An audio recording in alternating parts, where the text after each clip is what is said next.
우리들의 교회가 주일 오후 예배 시간을 통해서 화평법, 화내지 않고 평안히 사는 법이라는 주제를 가지고 같이 은혜를 나누고 있습니다. 제목 같이 한번 읽어봅시다. 시작. 우리는 왜 화를 낼까? 오늘 이 시간에는 우리는 왜 화를 낼까? 분노의 근원과 관련하여서 같이 말씀을 나누고자 합니다. 우리들의 교회 성도님들, 옆에 성도님들 얼굴을 한번 보시기 바랍니다. 얼굴이 밝습니까? 어둡습니까? 예? 예. 제가 화내지 않고 평안히 사는 법이라고 하는 이 책, 찰스 스탠리라고 하는 목사님이 쓰신 책인데 이 책을 제가 참고로 하여서 말씀을 준비하고 있습니다. 그런데 이게 이제 미국에서 번역돼 가지고 온 책이다 보니까 한국 정서하고 좀 안 맞는 부분도 있고 그렇게 해서 야, 이것을 좀 와닿게 좀 쉽게 증거해야 될 텐데라고 하는 그런 숙제가 저에게 안겨져 있습니다. 각 사람의 그 분노의 크기 있잖아요. 분노의 크기. 그것이 바로 무엇이냐면은 그 사람이라는 거예요. 그러니까 그 사람의 진정한 그런 모습이 언제 나타나게 되어지냐면은 분노할 때에 그 사람이 어떤 사람인지 다 드러난다는 것이죠. 그래서 우리는 어떠하든지 화가 날 때에 화 다 내지 말고 화를 잘 다스릴 수 있어야 하는 겁니다. 우리가 분노하게 되어질 때에 어떠한 그러한 손해가 있게 되어지는지 이러한 부분과 관련하여서 지난 시간에 같이 말씀을 나누었습니다. 육체적인 건강에도 그 다음에 또 수면에도 그리고 대인 관계에도 우리가 화를 내게 되어지면은 악영향을 미친다는 거예요. 그리고 우리가 분노하게 되어질 때에 하나님께서 우리에게 주시는 그 복을 단절시킬 수 있다는 것이죠. 그래서 어떠하든지 우리 그리스도인들은 이제 예수 그리스도 안에서 자유하는 성도들이니까 내 안에 계시는 성령의 도우심으로 그 화도 잘 다스릴 수 있는 우리들의 교회 성도님들이 되었으면 좋겠어요. 나 혼자가 아니라 날 도우시는 성령이 계시니까 내 안에 계시는 하나님이 그분이 나를 어떠하든지 살리시려고 하니까 내 안에 있는 그 화도 잘 다스렸으면 좋겠어요. 분노의 그 근원과 관련하여서 오늘 주보를 보시면 한 5가지 정도가 있습니다. 분노의 근원이 뭘까? 분노가 어디에서 나오게 되어지는가? 첫 번째, 비난에서 분노가 나오게 되어진다는 거예요. 성경에 기록되어 있는 인물들 가운데 최초로 화를 낸 사람이 누구일까요? 우리가 최초로 화낸 사람이라고 하면은 누구를 떠올리냐면은 가인을 떠올립니다. 하나님께서 아벨의 제사는 받으셨는데 가인의 제사를 받지 아니하시죠. 그러니까 가인은 하나님께 대하여 화가 납니다. 왜 하나님 내 제사를 안 받으세요? 그 화풀이를 누구한테 합니까? 동생 아벨에게 화풀이를 하면서 동생 아벨을 죽여버리게 되어집니다. 그래서 성경에서 최초로 일어난 살인 사건이라고 하면은 가인을 얘기합니다. 그런데 이 가인 이전에 그러면은 아담과 하와에게는 화가 없었을까? 있었을까요? 없었을까요? 아담과 하와에게도 화가 있는 것을 보게 되어집니다. 그러니까 분노라고 하는 것은 자연스러운 감정입니다. 그래서 하나님께서 인간을 기계적인 그런 존재로 만들지 아니하시고 감정이 있는, 그러니까 여러 가지 상황에 대하여서 내가 감정적으로 반응하도록 하나님 그렇게 인간을 만드셨다는 거예요. 그러니까 뭔가 우리가 지적으로 반응하게 되어지고 그 다음에 감정적으로 반응하게 되어지고 그리고 그 감정이 어디로 연결시키냐면은 의지적으로 우리가 반응하도록 그렇게 연결을 시킨다는 거예요. 하나님께서 인간을 인격적으로 만드셨기 때문에 인간에게는 이 감정이라고 하는 분노의 그 감정도 자연스러운 그런 감정으로서 존재한다는 것이죠. 그런데 문제는 무엇이냐면은 이 분노를 잘 다스리지 못하는 것이 문제라는 거예요. 그러면은 이 아담과 하와에게 분노가 없었을까? 선악과를 따먹고 나서 화났을까요? 안 났을까요? 예? 죄를 짓고 나니까 악한 마귀의 그 유혹에 넘어가서 그 선악을 알게 하는 나무의 열매를 먹으면 하나님과 같이 될 수 있다. 이 유혹에 넘어간 거예요. 그래가지고 선악과를 따먹고 나서 화가 났을까요? 안 났을까요? 아담은 누가 줘서 먹었어요? 하와가 줘서 먹었다는 거예요. 그러니까 누구에게 화가 나는 거예요? 하와가 안 줬으면 안 먹는데 하와가 줬으니까 먹은 거예요. 그러니까 그 화가 누구에게 화가 나냐면은 하와에게 화가 나는 거예요. 그럼 또 하와는 또 화가 납니까? 안 납니까? 뭐 때문에 먹은 거예요? 뱀이 꼬시니까 먹은 거예요. 그래서 하나님께서 아담에게 네가 왜 선악과 따먹었느냐라고 하니까 하와가 주니까 먹었어요. 그러니까 누구 탓을 하는 거예요? 하와 탓을 하는 거예요. 지금 아담이 화를 내고 있는데 그 분노의 근원이 무엇이냐면은 바로 비난이라는 것이죠. 그러니까 남 탓하는 거. 그 다음에 그 하와에게 네가 왜 먹었느냐라고 하니까 뱀이 꼬시니까 먹었어요 라고 하면서 뱀 탓을 하는 거예요. 그래서 우리들의 교회 성도님들, 여러분들이 계속해서 남 탓하잖아요. 남 탓하기는 정말로 쉬워요. 남 탓을 하게 되어지면은 분노는 어떻게 되어지죠? 더욱더 들끓게 되어지죠. 분노가 더 일어나게 되어지죠. 남 탓을 하게 되어지면. 그런데 내 탓으로 돌리게 되어지면 분노는 어떻게 되어져요? 분노가 다스려지게 되어지죠. 그래서 남 탓은 쉽다. 책임지기는 어렵다. 분노는 쉽다. 자제는 어렵다. 그래서 여러분들 분노는 어디에서 일어나게 되어지냐면은 남 탓하는 거, 비난에서 그 분노가 일어나는 거예요. 계속해서 부정적인 그런 말 하면서 이러한 그 문제의 원인이 무엇 때문이냐? 이것이 누구 때문이다라고 하면은요 어떻게 되어지냐면은 분노는 더 일어나게 되어지는 거예요. 아무개 성도 때문이다. 그 다음에 또 남편 때문이다. 내가 이렇게 되어진 것은 남편 때문이고 그리고 아내 때문이다. 그리고 부모 때문이다. 자식 때문이다. 그렇게 하면은 어떻게 되어지냐면은 분노는 더 일어나게 되어지는 거예요. 그래서 하나님이 주셔서 나와 함께 있게 하신 여자 그가 그 나무 열매를 내게 줌으로 내가 먹었나이다. 뱀이 나를 꿰므로 내가 먹었나이다 라고 하면서 남 탓하는 것을 보게 되어집니다. 그리고 이 분노라고 하는 것은 어디에서 나오게 되어지냐면은 교만에서 나오게 되어져요. 이 교만이라고 하는 그 뿌리에서 분노라고 하는 그 열매가 나오게 되어지는 것이죠. 사람에게는 다 어떠한 욕망이 있냐면은 최고가 되고 싶은 그런 욕망. 사탄이 아담과 하와를 유혹하는 데에 최고가 되고 싶은 그런 그 욕망. 네가 이 선악과를 따먹으면은 하나님과 같이 될 수 있다라고 그렇게 유혹을 하는 거예요. 아이들 보면은요 뭔가 욕구가 채워지지 않을 때에 아이는 그 욕구를 채우기 위하여서 수단을 사용하게 되어집니다. 뭘 사용하게 돼요? 욕구가 채워지지 않으면은. 그러니까 모든 사람에게는 다 욕망이 있죠.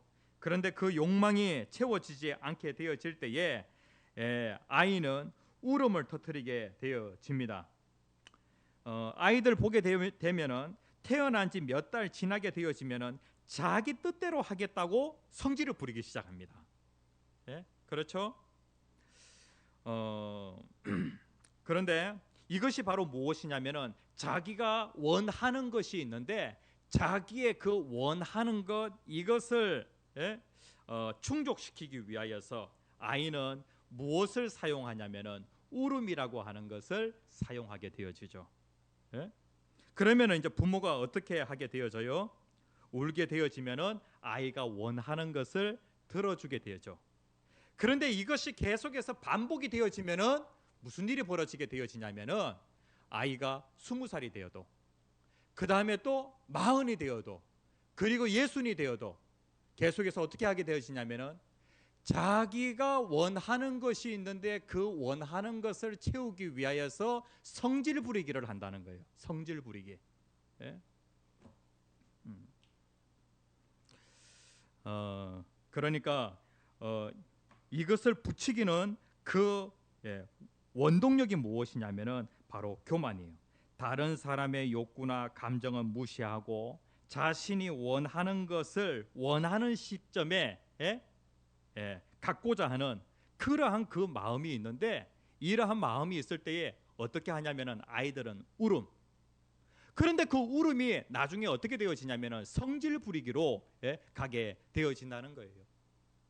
아이가 모든 것을 갖다가 울음을 통하여서 자기가 원하는 것을 갖다가 얻고자 할 때에 이제 말을 할 줄 알아요. 말을 함에도 불구하고 계속해서 성질 부리기를 하는 거예요.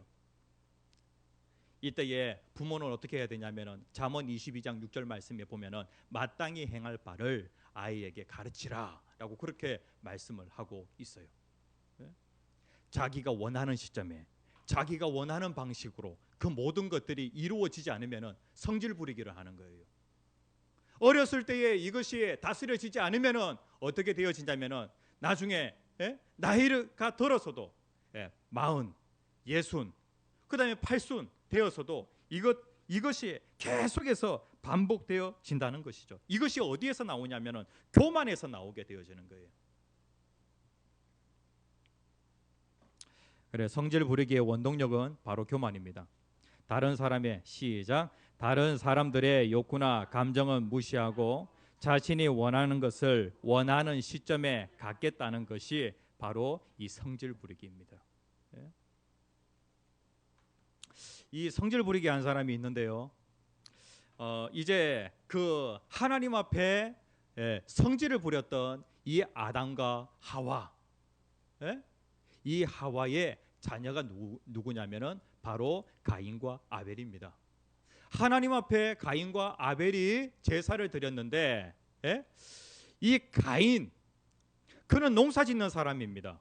그래서 하나님 앞에 제사를 드리는데 무엇을 가지고 하나님 앞에 제사를 드리냐면은 자기가 얻은 그 농작물 곡식을 가지고 하나님 앞에 제물로 삼아서 드렸습니다. 그리고 아벨은 양치는 사람입니다. 그래서 양을 잡아가지고 하나님 앞에 제물을 드린 것이죠. 창세기 4장 5절 말씀에 보면은 가인과 그의 제물은 받지 아니하신지라 가인이 몹시 분하여 어떻게 했다고요? 안색이 변하니라고 그렇게 말씀을 하고 있어요. 그러니까 자기가 원하는 때에 원하는 방식으로 하나님이 들어주지 아니하시니까 지금 가인이 하나님께 대하여 성질 부리기를 하고 있는 거예요. 어리다라고 하면은 그냥 울어버리죠. 그런데 이제 가인은 성인이 되었습니다. 하나님께 어떻게 하냐면은 성질 부리기를 하고 있는 거예요. 그러니까 하나님이 받으시는 그러한 제사는 하나님이 받으시는 그러한 방식이 있어요. 하나님은 어떤 예배를 받으시는가? 피 흘림이 있는 그 제사를 하나님이 받으시는 거예요. 우리 모든 사람은 다 죄인이기 때문에 죄는 무엇으로 씻을 수 있냐면은 피로. 그리고 거기에 피가 딱 덮여지게 되어지면은 그 죄가 하나님 앞에서 용서를 받을 수 있는 것이죠. 그래서 아벨은 하나님의 방식을 알았던 거예요. 그래서 하나님의 방식으로 제사를 드렸고요. 가인은 자기 방식으로 하나님 앞에 제사를 드려놓고 하나님 왜 안 받냐고 성질 부리기를 하고 있는 거예요. 이거 정말로 교만하다라고 그렇게 할 수가 있겠습니다. 창세기 4장 7절 말씀에 보면은 네가 선을 행하면 어찌 낫을 들지 못하겠느냐. 성경에서 선과 악의 기준은 무엇이냐면은 하나님이에요. 선이라고 할 때에 하나님 중심이 선이고요, 자기 중심이, 다시 얘기하면은 하나님 방식이 선이고, 그리고 자기 중심은 악이에요. 자기 방식. 그런데 가인은 지금 어떻게 나아갔냐면은 자기 방식으로. 다시 얘기하면은 악을 가지고 하나님께 나아가서 이걸 하나님이 안 받는다고 하나님께 성질 부리기를 하고 있는 거예요. 하나님 뭘 원하신다고요? 피를 원하신다고요. 피. 예? 그래서 짐승의 피로 하나님 앞에 제사를 드려야 되는데, 가인이 이 일을 겪고 나니까 너무나도 화가 났던 것 같아요. 하나님 피 원하세요? 그러면은 제가 피를 드려야죠. 에? 성경에 이거는 안 나와 있는데, 그래서 자기 동생을 돌로 쳐가지고 죽이지 않았겠는가라고 하는 그런 생각을 해보게 되어집니다. 그러니까 다 하나님께서 그 제사를 받으시기를 원했던 거예요. 그래서 이 아벨은 짐승을 잡아서 그 짐승의 피로 하나님께 제사를 드렸고, 그리고 가인은 곡식을 가지고 제사를 드렸는데 안타깝게도 그것은 하나님이 원하시는 방식이 아니었던 거예요. 우리들의 교회 성도님들, 우리가 자기 방식을 고집할 때가 있어요. 그리고 자기 방식대로 안 된다고 해가지고 어린아이가 성질 부리고 고집 피우는 것처럼 우리가 어른이 되어서도 성질 부리기를 하는 경우가 있다는 거예요. 그게 어디에서 나오는 거라고요? 교만에서 나온 거라고요. 이러한 것들이 자리 잡고 있게 되어질 때에 우리는 분노하게 되어집니다. 그리고 또 성경에 보면은 이 분노한 사람들 참 많아요. 뭐 선한 분노들도 있죠. 그런데 악한 분노 관련해 가지고 성경에 보면은 믿음의 사람들도 분노하다가 인생 참 광야길을 걸은 그러한 사람들 참 많이 있어요. 모세가 분노하다가 어떻게 됐어요? 40년 동안 광야에서 살게 되어지죠. 거기에서 이제는 자기 방식이 아니라 하나님의 방식, 그리고 이제 성질 부리게 하는 것, 이러한 것들 철저히 훈련받게 되어집니다. 그런데 이제 또 그 이후에 성질 부립니까? 안 부립니까? 이후에도 또 성질 부리죠. 자, 출애굽기 2장 11절 12절 말씀에 보면 모세가 장성한 후에 한 번은 자기 형제들에게 나가서, 그러니까 이제 40살이 됐을 때에 자기 민족의 구원자가 되기를 원했던 거예요. 그럼 모든 사람들이 모세를 딱 떠받들어 주고, 그리고 민족의 지도자로서 이스라엘 그 민족을 애굽에서 구출해 내기를 원했던 거예요. 그런데 자기의 생각대로 되어지지 않으니까 어떻게 되어지냐면은 모세가 분노하게 되어지죠. 결국에 이제 모세가 40살에 살인자가 되어집니다. 그래가지고 광야로 급히 도망을 가게 되어지죠. 그렇게 해서 이제 80세까지 거기에서 훈련받게 되어지고, 그리고 80세 그 노인이 이제 민족의 지도자로 서서 민족을 구원하게 되어집니다. 그 이후로 이제 모세는 분노했다라고 하는 그런 기록이 없습니까? 결국에 성질 부리다가 어떻게 됐어요? 가나안 땅에 이스라엘 백성들을 가나안 입구까지는 인도했는데 자기는 가나안 땅에 못 들어갑니다. 왜? 성질 부리다가. 이스라엘 백성들이 뭔가 문제가 생길 때마다 막 원망하고 불평하는 거예요. 물 없다고 막 원망하니까 지도자인 그 모세가 이제 뚜껑이 열렸습니다. 그래가지고 자꾸 물 달라고 하니까 어떻게 하냐면은 하나님이 분명히 반석에 명령하여서 물을 내라라고 그렇게 말씀을 했는데, 모세가 어떻게 하냐면은 반석을 갖다가 지팡이 가지고 그냥 꽝꽝 이렇게 이제 했어요. 물이 나왔습니까? 안 나왔습니까? 나왔어요. 하나님이 성질 부리는 그 모세를 그냥 보셨습니다. 그러면서 하나님 뭐라고 말씀하시냐면은 가나안 2세대들은 다음 세대들은 가나안 땅에 들어가지만 너는 못 들어간다. 그리고 가나안 땅을 너가 눈으로 바라보기는 하지만은 너는 못 들어간다. 하나님이 그렇게 말씀을 하시는 거예요. 저기 또 저 누굽니까? 예? 사울 있죠? 사울도 보면은 다 큰 그 어른이 말이죠. 예? 그 다윗이 골리앗을 쓰러뜨리고 나서 다윗의 그 인기가 점점 올라가면서 다윗을 사울이 죽인 자는 천천히고 다윗이 죽인 자는 만만이다라고 하면서 사람들이 다윗을 더 높이는 거예요. 그러니까 이제 사울이 어떻게 하게 되어지냐면은 이게 이제 자기가 원하는 그런 그 방식으로 상황이 흘러가지 않게 되어지니까 분노가 일어나게 되어지죠. 그렇게 해서 사울이 다윗을 창을 들어가지고 2번이나 죽이려고 합니다. 이러한 그 사건들이 있었죠. 그 다음에 이제 그 요나를 보게 되어질 때 요나는 자기가 생각했던 방식이 있어요. 특별히 그 북이스라엘 백성들에게 있어서 아수르라고 하는 그 존재는 그냥 빨리 망해버려야 할 그러한 그 족속들이에요. 그런데 하나님이 뭐라고 말씀하시냐면은 그 아수르에 가서 복음을 전하라고 하나님 그렇게 말씀을 하십니다. 그러니까 요나가 갑니까 안 갑니까? 하나님은 자꾸 아수르의 니느웨로 가서 하나님의 심판을 말하라고 그렇게 얘기를 합니다. 하나님의 방식, 자기 방식이 있는데 자꾸 하나님의 방식을 얘기하는 거예요. 이렇게 되어지니까 이 요나의 마음 가운데 이 교만함이 있어서 분노가 일어나게 되어지죠. 의도적으로 거기로 안 가고 반대 방향으로 가버립니다. 그러다가 이제 결국에 요나가 어떻게 됩니까? 자기의 방식 내려놓고 하나님의 방식으로 순종하게 되어지죠. 그 다음에 이제 그 예수님의 그 수제자 베드로를 보게 되어질 때에 이 로마 군인들이 가룟 유다와 함께 예수님을 붙잡으러 왔습니다. 그때에 예수님을 붙잡으려고 하는 그 군인을 향하여서 베드로가 칼을 들게 되어집니다.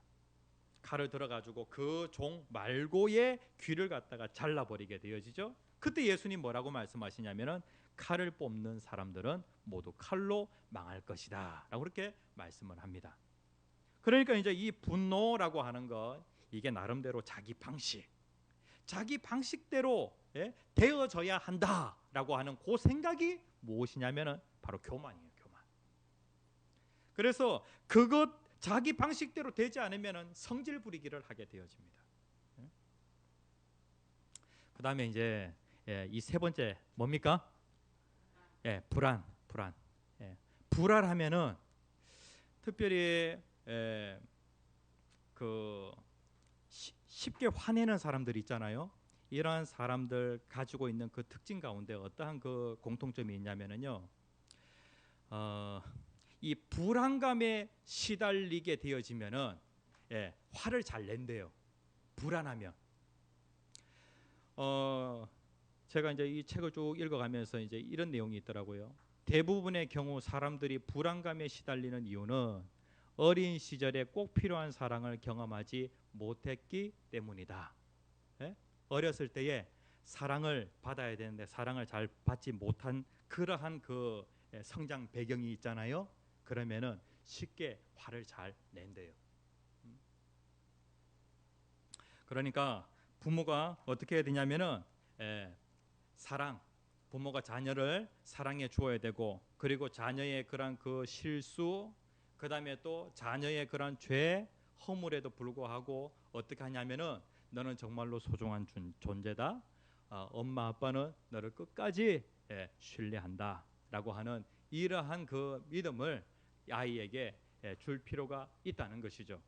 내가 잘못하면은 부모가 나를 버릴 수도 있어라고 하는 그러한 생각을 하게 되어질 때 아이는 불안감을 가지게 되어집니다. 자신이 사랑받는 존재임을 모르는 아이, 사랑받지 못할까봐 두려워하는 아이는 성난 아이가 될 것이다. 그래서 이 불안이라고 하는 것에서 무엇이 나오냐면은 이 분노라고 하는 것이 나온다는 거예요. 그다음에 이제 이거 제가 이제 앞에 이제 세 가지 여기까지는 여러분들이 어느 정도 다 이제 잘 아실 것 같아요. 그런데 이제 이 분노와 관련해서 이런 게 있더라고요. 뇌 기능 장애를 가지게 되어질 때에 분노하게 되어지는 경우가 상당히 많다는 거예요.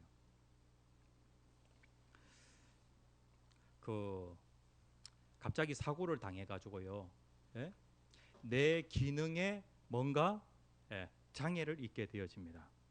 그랬을 때에 분노를 조절하는 그러한 능력을 상실하는 그러한 그 경우가 있다는 거예요. 뭐 사고나 부상이나 그 다음에 또 병이나 그 다음에 또 중독, 이러한 것들로 인해 가지고 뇌 세포가 파괴되거나 뇌 기능이 저하되어질 때에 거기에서 분노하는 경우도 많이 있다는 것이죠. 한 그 여성의 이야기가 나와 있던데요. 이 여성의 그 남편은 밤 근무가 아주 많이 있었습니다. 그러니까 밤에 근무를 마치고 귀가하던 길에 큰 교통사고를 당하게 되어집니다. 운전 중에 깜빡 잠이 드는 바람에 도로에서 벗어나 가지고 가로수 정면으로 들이받게 되어지고 한 2달간 남편이 혼수 상태에 빠져 있었습니다. 그리고 이제 그 혼수 상태에 있었던 그 남편이 깨어났어요. 그런데 그 남편이 2달 전의 남편과 같은 남편이었을까요? 사고 후 깨어난 남자는 제가 결혼한 다정하고 평화롭고 사랑스러운 사람이 아니었어요. 퇴원 후 집에 돌아온 그는 늘 분노에 차 있고 과격했어요. 결국 이전과 전혀 다른 방식으로 남편과 관계하는 법을 배워야 했어요. 그러니까 이런 경우도 있다는 거예요. 내 기능에 장애를 입게 되어지는데 뭔가 사고나 그 다음에 또 질병이나 이러한 것을 통해 가지고 내 세포에 뭔가 손상을 입게 되어집니다. 그리고 이제 수술을 하게 되어지죠. 수술 그 이후에 예전에 그 남편, 그 아내와 다른 그랑 그 남편, 아내를 만날 수 있다는 거예요. 그럼 어떻게 될까요? 당신 요즘 왜 이렇게 화를 잘 내? 왜 이렇게 분노를 잘 조절하지 못해? 라고 그렇게 할 것이 아니라 뇌 기능에 있어 가지고 장애를 경험했기 때문에 이제는 사고 이전과 그 아내와 관련하여서 남편과 관련하여서 다른 방법으로 관계하는 그러한 법을 배워야 한다는 거예요. 우리가 이제 살아가다 보면은 특별히 이제 뇌졸중, 뇌출혈 이러한 것으로 인하여서 수술을 받게 되어지는 그러한 경우 있죠. 이렇게 되어졌을 때에 예전에 그 사람, 그러니까 여전히 정상적인 전혀 몸에 장애가 없는 그러한 사람으로 생각하여서 당신 그 사람이 화를 내는 그 부분과 관련하여서 우리가 그 부분에 대해서 왜 화를 내냐고 그냥 예전과 같은 그러한 접근법으로 그 사람을 접근하는 경우가 많이 있다는 거예요. 그러면은 점점 관계가 안 좋아지게 되겠죠. 이러할 때에 특별히 내 기능에 장애를 가지고 있는 그러한 그 성도 공동체 안에 있을 수 있어요. 그리고 가정 안에서 있을 수 있어요. 그렇죠? 그 다음에 특별히 이제 치매를 당한다거나, 그 다음에 사고로 이제 뇌를 다친다거나, 이렇게 되어졌을 때에 주변 사람들의 도움이 필요하다는 거예요. 눈에 보이는 사지에 뭔가 장애를 입게 되어질 때 우리가 손이 불편한 사람, 다리가 불편한 사람, 공동체 안에서 어떻게 합니까? 이 사람을 도와주게 되죠. 그런데 특별히 내 기능에 있어 가지고 장애를 가진 그러한 사람에 대해서 우리가 어떻게 되냐면은 주변 사람들이 도와주어야 한다는 거예요. 우리들의 교회도 이러한 그 성도님들 계시죠? 예? 그러니까 자연스럽게 뭐 질병이나 사고를 통하여 어느 누구든지 이러한 그 장애를 입을 수 있다는 거예요. 그런데 아무개 집사님, 예전에 아무개 집사님은 안 그랬는데 요즘 왜 이렇게 화를 잘 내? 예? 아무개 권사님, 요즘 왜 이렇게 화를 잘 내요? 이렇게 예전과 똑같은 관계법으로 그렇게 나아가면 안 된다는 거예요. 그래서 주변 사람들의 도움이 필요하고요. 특별히 이러한 경우에 또 하나님의 도우심이 필요한다는 것이죠. 우리가 구원과 관련해서도 하나님은 내 개인의 힘으로 구원을 이루어가기를 원하지 아니하세요. 예? 다시 얘기하면은 내 삶에 내가 구원자가 되어서 그렇게 살아가기를 하나님이 원하지 아니하신다는 것이죠. 우리의 연약함을 아시는 그 하나님께서 구원자로 이 세상에 예수 그리스도를 보내주셨어요. 그렇기 때문에 우리는 누구의 도움을 받아야 돼요? 예수님의 도움을 받아야 돼요. 구원자의 도움을 받아야 돼요. 하나님, 남편이 그리고 아내가 예전에 남편 같지 않고 예전에 아내 같지 않습니다. 하나님, 우리 공동체 안에 아무개 식구가 예전에 그러한 성도 같지가 않습니다. 하나님 도와주세요. 사지의 장애를 가지고 있는 그 성도들과 우리가 한 공동체를 이루어서 살아가는 그러한 법, 시간을 지나면서 서로 도와주고 도움받으면서 이렇게 한 몸이 되어 가잖아요. 그런 것처럼 뇌 기능의 장애를 가지고 있는 그러한 그 성도들에 대해서도 이렇게 해야 한다는 것이죠. 그리고 이제 여성들 같은 경우에는 산후 우울증, 그 다음에 또 이제 갱년기 우울증, 이렇게 하여서 특별히 쉽게 또 분노하게 되어지는 그러한 또 때를 경험하게 되기도 합니다. 일할 때에 주변 사람들의 도움이 필요하고 그리고 하나님의 도우심이 필요하다는 것이죠. 하나님 도와주세요 라고 하면은 하나님은 언제나 우리의 구원자가 되기를 원하십니다. 하나님은 도와달라고 하면 도와주실 그러한 준비를 하고 기다리고 계세요. 그렇기 때문에 하나님의 도움을 받는 저와 여러분들이 되었으면 좋겠어요.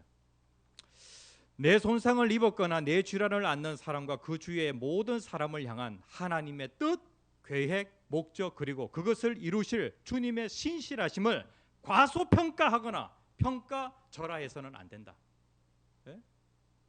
일한 가운데 하나님이 뭘 하시겠어? 내가 지금 이렇게 힘든데 누가 나를 도와줄 수 있겠어? 하나님의 교회 공동체는 이러한 가운데 진정으로 도움이 될 수 있고, 그리고 전능하신 하나님은 이러한 상황 가운데 나를 얼마든지 도와주실 수 있는 그러한 분이시라는 거예요. 하나님의 능력을 평가절하하거나 하나님의 능력을 과소평가하지 말라는 것이죠. 그 다음에 화학물질 중독이 있어요.